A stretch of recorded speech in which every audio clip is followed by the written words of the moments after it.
Okay, it is 8:30 p.m. and uh, we're in week 4.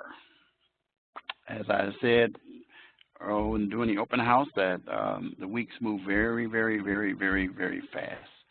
And so here we are in week 4, and we're heading down um, to week 6, which we'll only have 3 more lectures after this.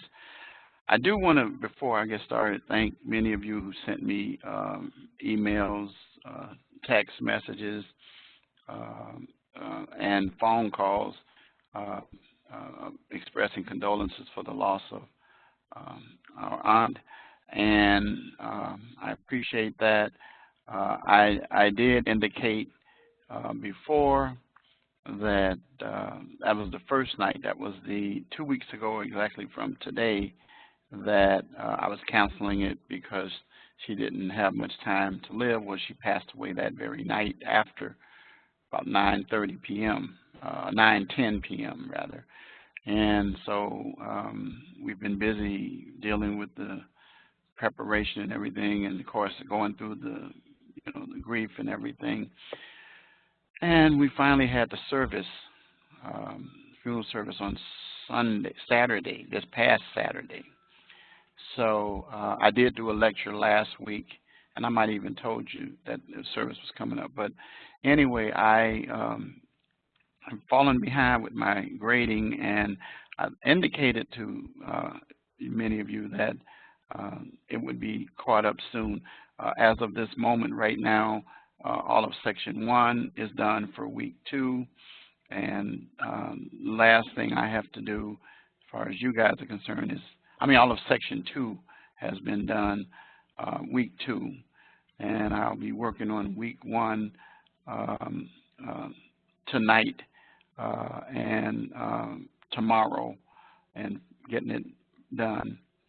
Then regarding week 3, which is not really due until this Friday, I will have that completed by Monday evening at the latest, and then I'll be back completely on track. So thank you again for your patience, and again, thank you again for everything. So with that having been said, let's go ahead and get started here.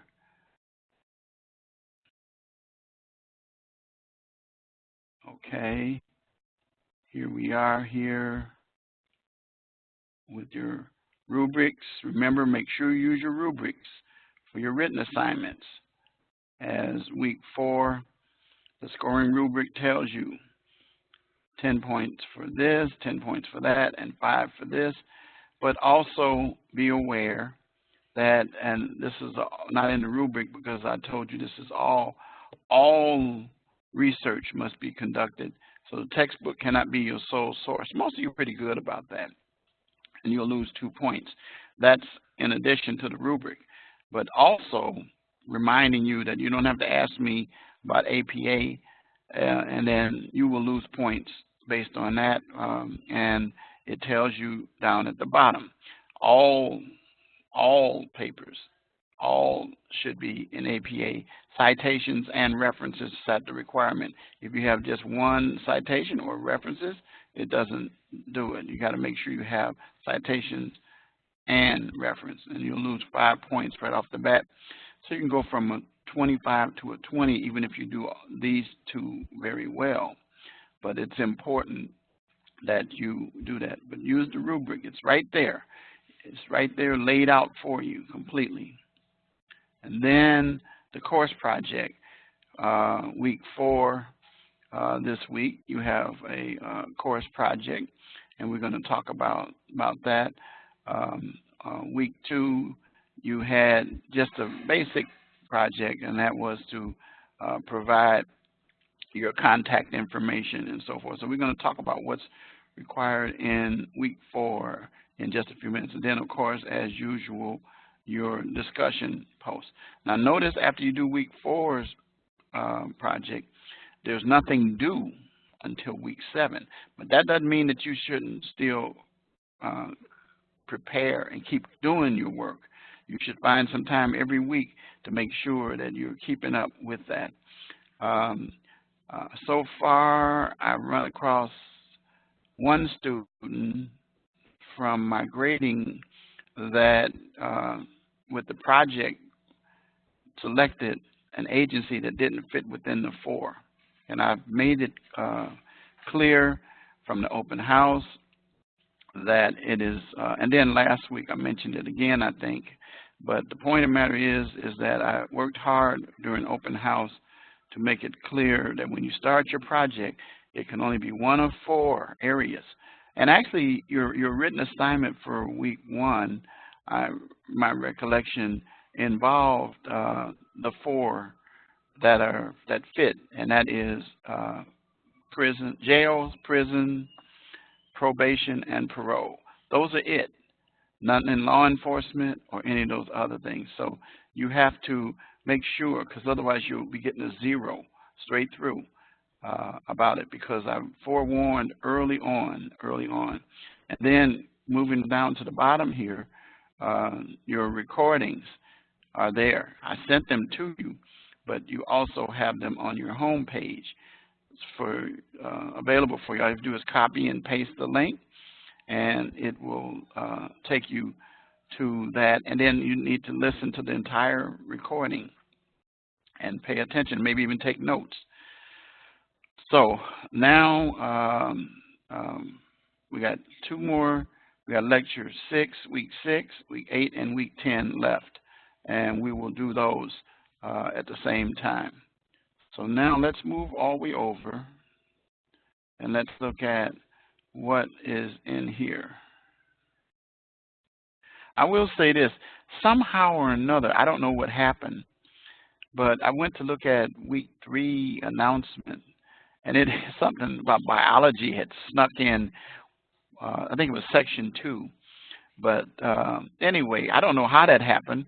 I refreshed it, and then it disappeared. But I have never in all the years seen that happen. I don't know how that ended up in there. That's almost like somebody hacked my class. But at any rate, that's taken care of. One student did send me a message about it. I was aware of it when I went to look at my announcements for week 3, and I said, wow, how'd this happen? You know, so anyway, week 4, jails and prison. So that's 2 of the 4 for the paper that you're going to do. And this will help you to prepare for the assignment, sections 3 and 6 of the text. And then the activity, prison versus jail.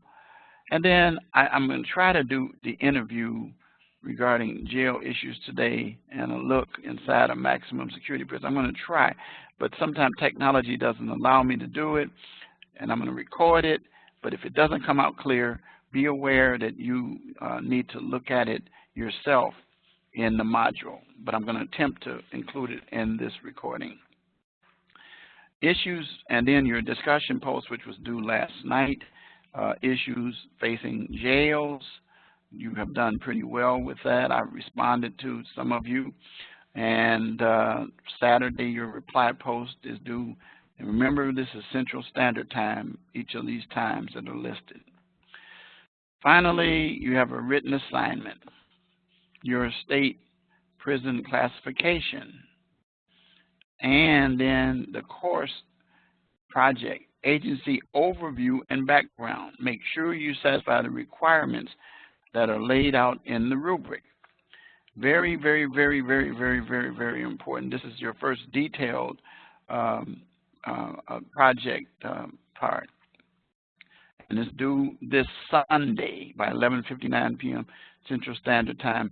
I gave breaks on late assignments this week for week 2, but I'm not going to do it for week 3 and that on unless there are some extenuating circumstances that are presented to me. And then please take the time to do the mid-quarter student survey. I'd appreciate that because I get a chance to look at those as well. So now let's look at the course calendar.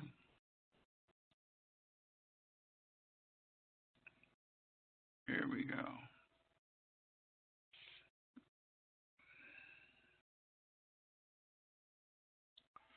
Okay, So the course calendar gives you the same information I already gave you. If you click on it, it elaborates on what you're reading and so forth that you're supposed to do, gives the sections and so forth. Okay. And then your initial post tells the topic, the lecture is taking place, the reply post with the topic, the mid-quarter survey, the written assignment tells you how many pages. This is a one-page requirement. Now, let me say this to you. Make sure that you run your papers through Grammarly. With a one-page, you can get hit very quickly with a Grammarly hit. Make sure you have a good balance of critical thinking. Run your papers through Grammarly before you submit them. Make sure you check the box so that a plagiarism check is performed. If your Grammarly percentage is above 25%, which is still rather high, but I've been very liberal with that with students, I expect usually 10 to 15%, and then you're right on the money there. And I have many students who have 3%, 4%, 2%, 1%. There's no problem with that at all. And repeating the facts don't satisfy the requirement. I'm more interested in your critical thinking. So that will help you. But it's a minimum of one page, not one paragraph, not two paragraphs, but it should be one page. And you know when it's a page because you'll see it. And then your course project. The requirements I'm going to go over in a few minutes and the rubric. So, okay. So now with that being said, let's go to the module, which is where we spend the rest of our time. First, let's look at the actual assignments once again in detail. Now notice what happens. Your project overview, once again, it lays out and tells you what the four are. There they are once again. And you can make sure if you are not in any of these categories, you're not doing the project. Remember, this is a corrections course. Please keep that in mind. So now I'm going to read what it says here. It is time to present an overview. You've selected an agency in week 2. Regardless of the agency you selected, there are some common issues, such as cost per day, population served, demographic, type of crimes, risk, need, issues, so forth, employee demographics, and programs or services offered. It is important to reflect on the mission statement and functions. Please, you can't include that unless you know what the mission statement is. So include a discussion of how the mission statement is reflected in the information obtained from the background information of the agency. Now, we're not at the point where you have to ask them for that. You should be able to find that information on the website and do some research and have citations and references. Provides an opportunity for you to show digital fluency and ethics and professional responsibility, the professional responsibility and transferable skills that we talked about during the open house. And we'll talk about throughout. You'll need to access a website to conduct the research. Use it on your agency. I don't know of any agencies of this categories that don't have websites. The research on your agency mission statement reiterate the ethical and professional responsibility needed to be successful in the field. That's what we're doing. So other details to include in your overview, your paper. So if you're doing jails, you want to satisfy all of these points. Notice mission statement is the last one in all of them. Prison, little difference, but you know, explain. I'm going to talk about that in a few minutes. Jails versus prison. Parole versus probation. That's coming up pretty soon. And we're going to be talking about that, but that's further down in here. But the point of the matter is you're going to deal with these issues here in addition to the stuff that they talk about up here. And that's to be submitted by Sunday, 11:59 p.m. Central Standard Time. Cover sheets, citations, and references. Now, let me do this. Let me do this for right now. We'll come back. Let me close the course tools down. Okay, I want to go to, I think it's this one here.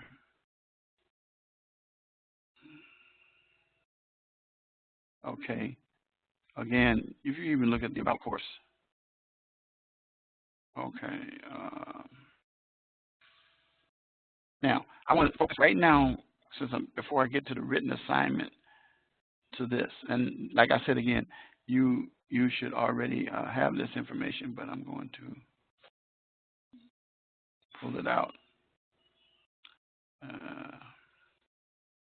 So specifically, week 4.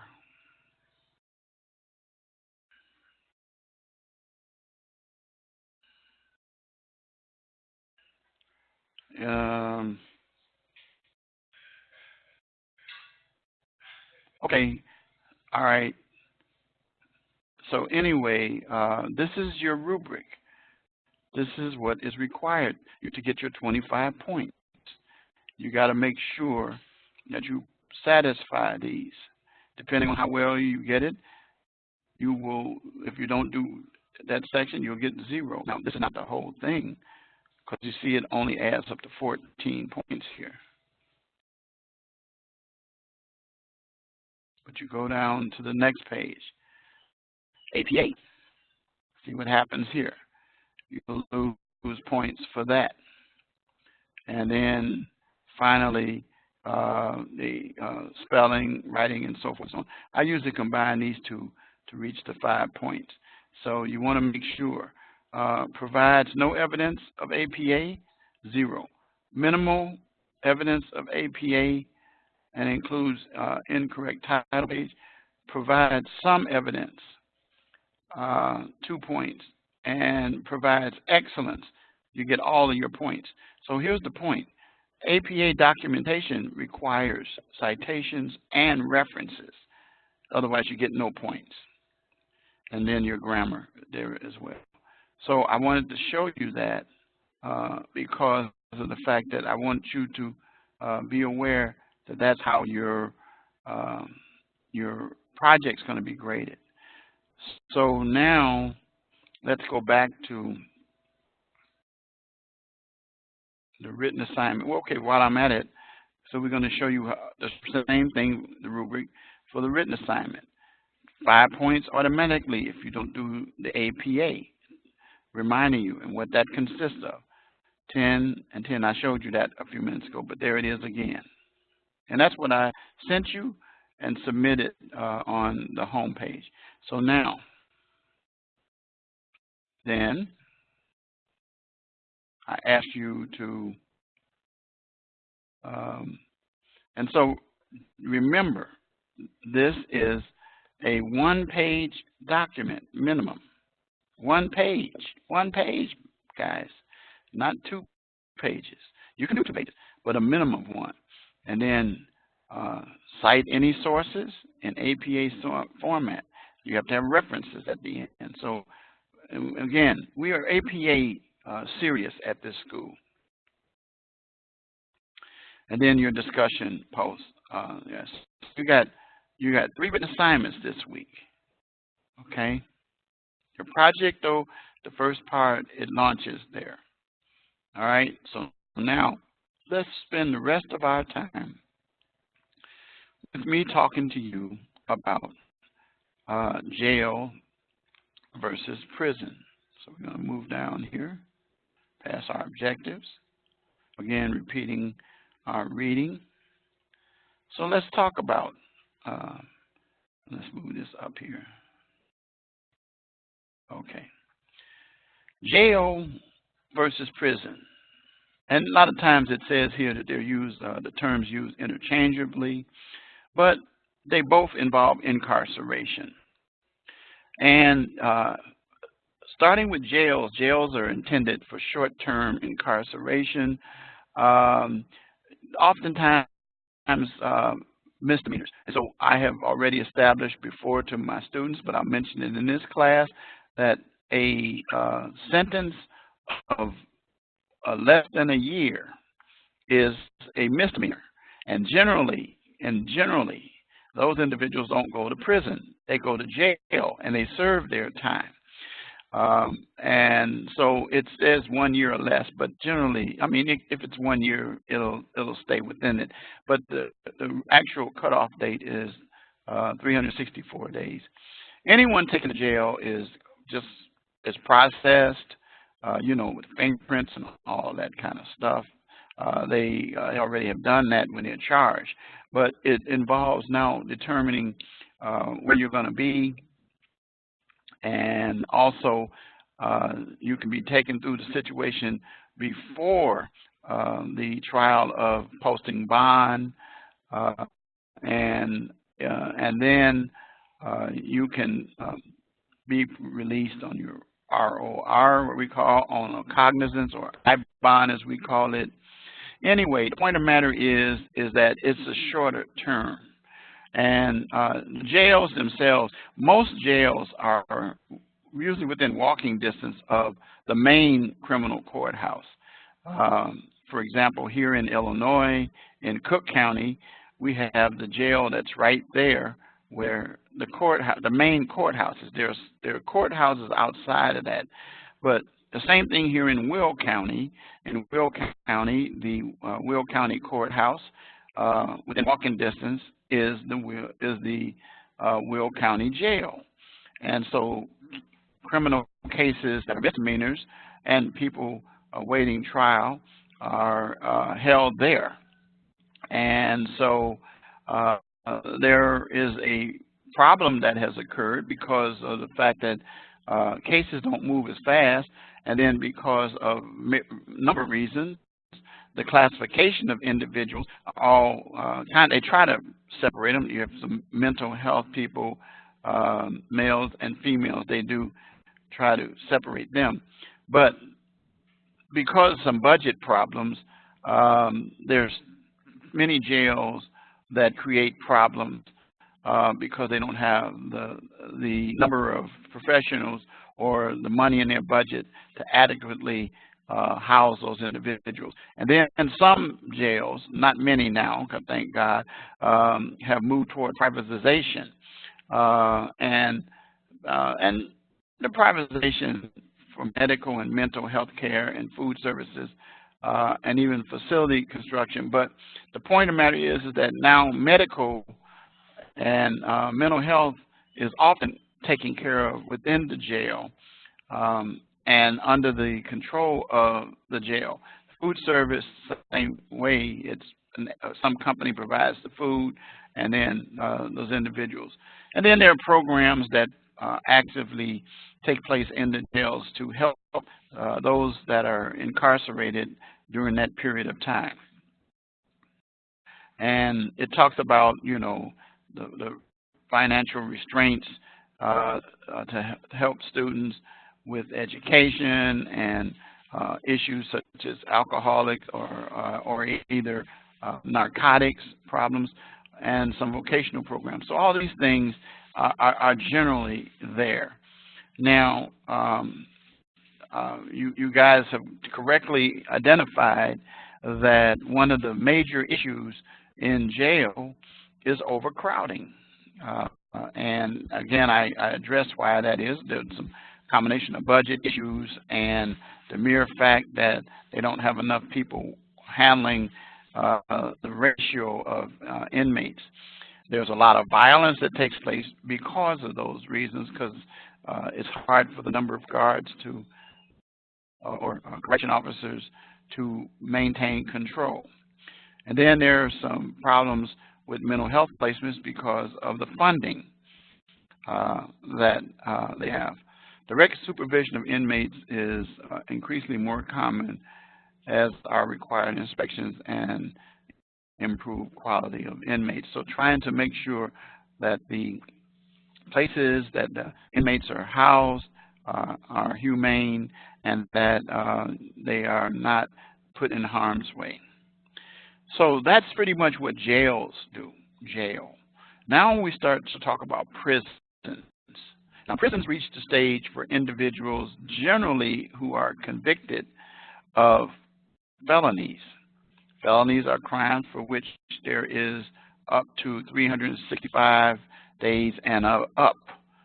Now, remember something. Individuals who commit felonies can also go to jail for while awaiting trial because they're not sent to prison. You can't be sent to prison until there is a determination of conviction or a plea of guilty in those situations. So the individuals who end up in prison have been convicted or pled guilty of a serious offense, and that's really where your felonies kick in because you get more time for the most serious offenses. It says prisons today are primarily 90. It says here 90% state rather than federal inmates, and we deal primarily with inmates in the state system as opposed to the federal inmates, and primarily males sentenced for violent offenses and involve some serious racial and ethnic differences. There's a large ratio or percentage of minorities that end up in prison. It talks about the federal FOP, the Federal Bureau of Prisons, is the standard setter for correctional facilities. In addition to federally run prisons, they're involved in the custody and care of the offenders who are confined with agreements with the state and local governments. So the state and local governments put into action, and the local governments usually are the counties. In addition to the Bureau of Prison, there are 50 separate state departments of corrections, as you should know. So when you're doing your research for your agency for prisons, then you're going to look under, usually it's the DOC, Department of Corrections, and you start with the state government, and then they have a corrections department, and that is where you start to find your prison stuff. When you're doing it in the county, it's the same thing. That's for jails, though, as well as the DC, District of Columbia.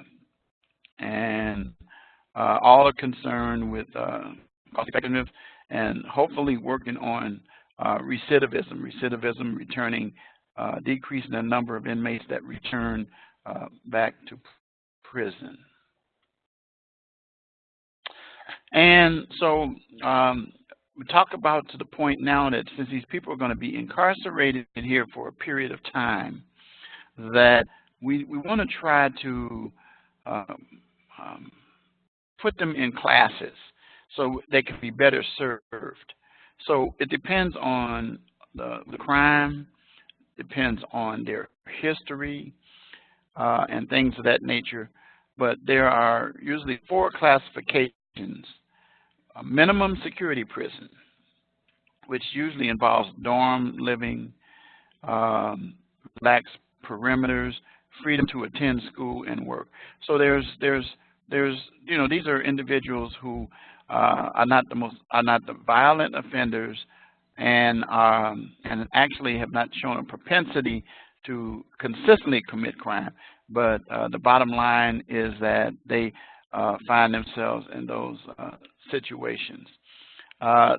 Some drug offenders, that addicts, find themselves in some of these. However, in reality, most of them don't, because of the fact that they have a tendency to run.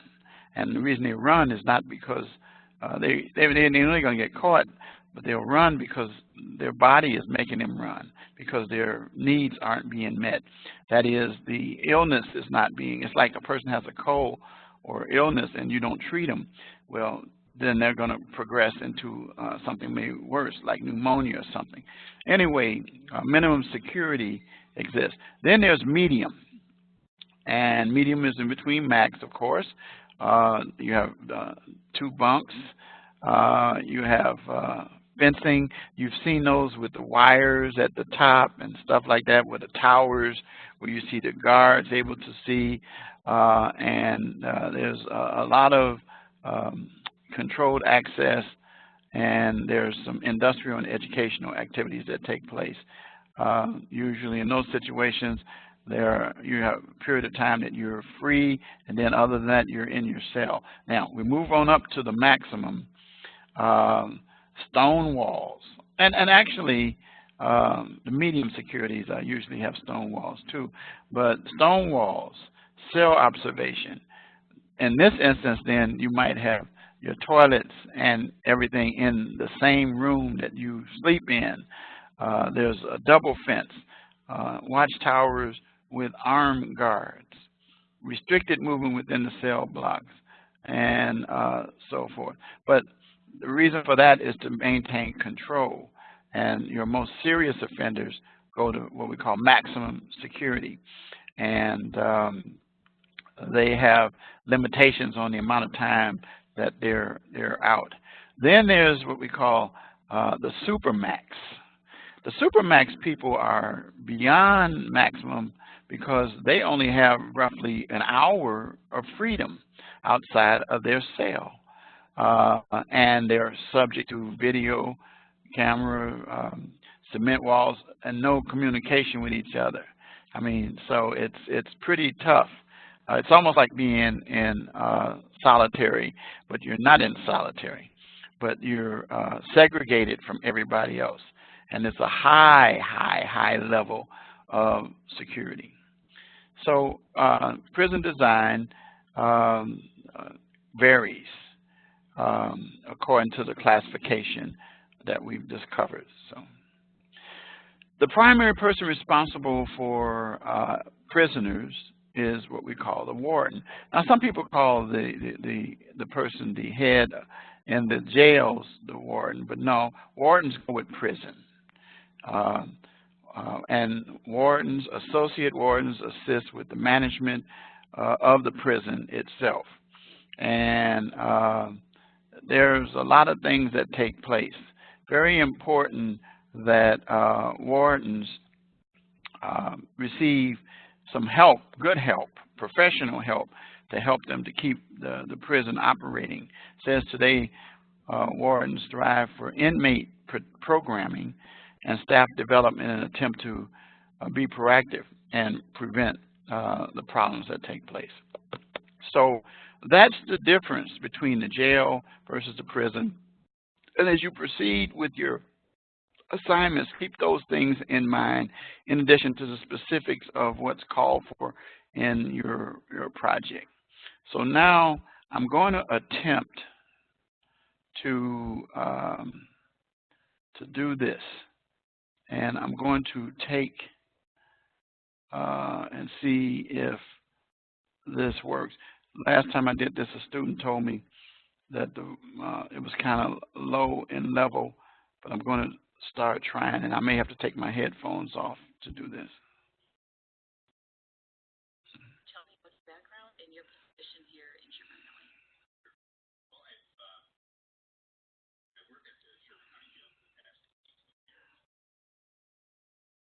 Past 18 years, have held the capacity of a corrections officer, of a jail sergeant, the jail captain, and currently I'm the assistant jail administrator.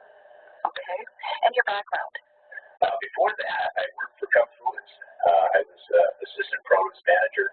I was going to St. Cloud State University, and I was assistant produce manager. And then I had an opportunity to apply for Sherman County, which I did, and I was accepted.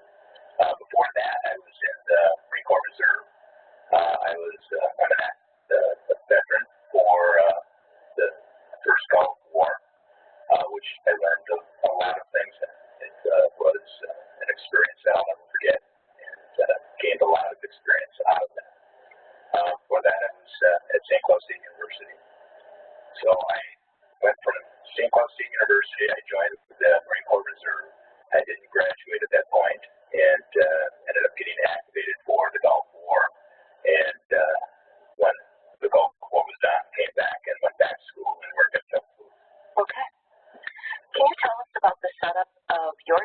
and the types of inmates you serve? Yes, our jail is actually, it's kind of a unique jail. We hold federal inmates, so we have a contract with the U.S. Marshal Service and Immigration to hold federal inmates. Most of the inmates that we have are federal inmates. On any given day, we have about 80 to 100 county inmates. The rest of our inmate population are federal. We have pushed over 600 inmates a couple years ago. We're pushing that every day. Recently, it's dropped down to about 400 on any given day. Inside the jail, its design is unique as well. There's three different kind of style of the layout of the facility. We have linear style, we have modular remote, and we have direct supervision. What do those things mean? The linear style jail it's basically a day room that has cells attached to the day room, and there's not a corrections officer that's in the unit that's watching the unit all the time. The corrections officers make rounds, so they have to make rounds every 15 to 30 minutes, going through and just making sure that things are okay. It's a difficult area to control because you're not always observing about what's going on in there, so it makes it more difficult. What we've done with that area is made it into a special management area, so this is where we have our lockdown inmates. So if they go into disciplinary sanctions, they're locked down 23 hours a day, and they have 1 hour out where they can go into the day room. And once they have that hour out, they can use the phone, they can shower, read the paper. So that's basically what they're able to do during that hour. We only have or allow one person out at a time, so there's no contact between the inmates back there in our disciplinary setting. So when I first started, that was our jail. It was a linear cell jail, and we would end up going to situations. We were usually putting situations out all the time, putting fires out, but you didn't know what was going on all the time. The positive remote is also in our special management area, but it's an area where we keep like vulnerable adults, people that are classified at a lower level, people that have crimes that we want to pull away from the regular inmate population, such as sex crimes. Those crimes typically aren't very well thought of by the general population, and those people can be subject to manipulation, subject to some extortion, and they're subject to being able to be assaulted in the facility. So we want to pull those people out, keep them safe, and we have a workstation that's in a hallway that has glass that overlooks that area, and that's the positive remote. It's a little bit better than the linear supervision for watching the inmates because you've got sight of line, so you're able to see the inmates throughout the day, but you don't really hear what's going on in there. But it works well for what we have. And then we have direct supervision. Direct supervision is our general population, and in that area we have corrections officers in with the inmates throughout the entire day. And that works real well because not only do you see the inmates all the time, but you're walking, you're talking, and you get a lot of information. You get to hear what's going on inside the unit. And you'll hear this from corrections officers that have been around and feel what's going on in the unit. So you get to know and feel the vibe that's going on inside that housing unit. Okay, you touched on this, but could you talk more about administrative issues in the jail? Sure. Our administrative duties are to make sure that the facility is being run according to state law, constitutional law, following our policies and procedures. So we, in administration, we write the policy and procedures for the staff to follow, and we make sure that the staff are following. We take care of the hiring staff discipline. We make sure that all the needs of the facility are met. We have female inmates in custody. We have federal inmates in custody. We have immigration inmates in custody. And we have our county inmates in custody. And we just make sure that the facility is being run in the right direction. Okay. What are some issues facing jails today? So one of the biggest issues that we have, and it's different from when I first started 18 years ago, is mental illness in corrections. The mental illness facilities that we had back, when I first started 18 years ago have been shut down, and there's not a lot of options to be able to send people who are in need of controlling their mental illness through medication and doctors. They're not around anymore, so they are being kept in the jails. We have probably 1/3 of our population on psychotropic medication. So that's probably one of the biggest issues that we face. That is a change from when I first started. Okay, you mentioned your background. Can you tell us what are the minimum qualifications to be a correctional officer? Sure. The minimum qualifications is a valid driver's license. You have to be a high school graduate, and that's your basic minimum qualifications. Now, when we go through the interview process, we're looking for people that are well-rounded, people that are great communicators, and we look for people that have had 2-year degrees, 4-year degrees. So that is more appealing when you go through the interview process, and you're more likely to get a job with a 2-year or 4-year degree. Okay. Do you have any advice for today's students? One of the things that we push in corrections is firm, fair, and consistent. So if you get into this business, it's very important for you to be firm on the rules, consistent with the rules, and you have to be fair with the rules. You can't be allowing one individual to do something that you're not allowing another individual to do. Going through the interview process is very important to do a little research on what you're getting into. So when you're going through the interview process, you're able to intelligently answer the questions that are being asked. Communication is probably the biggest thing that we look for, a good communicator.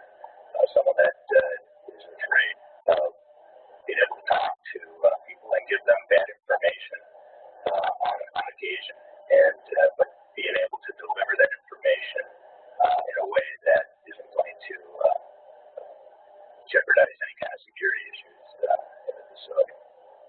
Great, thank you. You're welcome. Well, what I just provided here was an interview with the jail assistant administrator. And, I don't know how it's going to come across when you see the recording, but I do recommend, if it's not clear with the recording, because I took my headphones off to do this because students said they couldn't hear it all or much without it, but then they say it's kind of there's a lot of background noise, even that I'm hearing straight through, but there's no real way to get that. So anyway,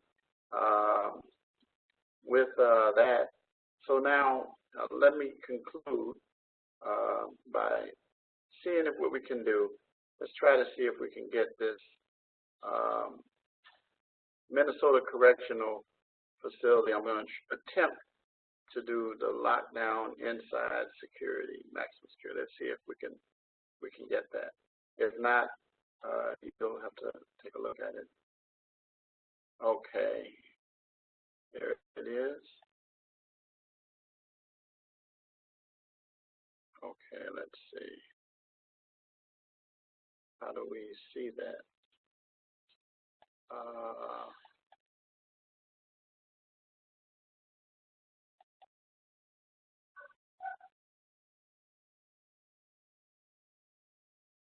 Yeah, I don't quite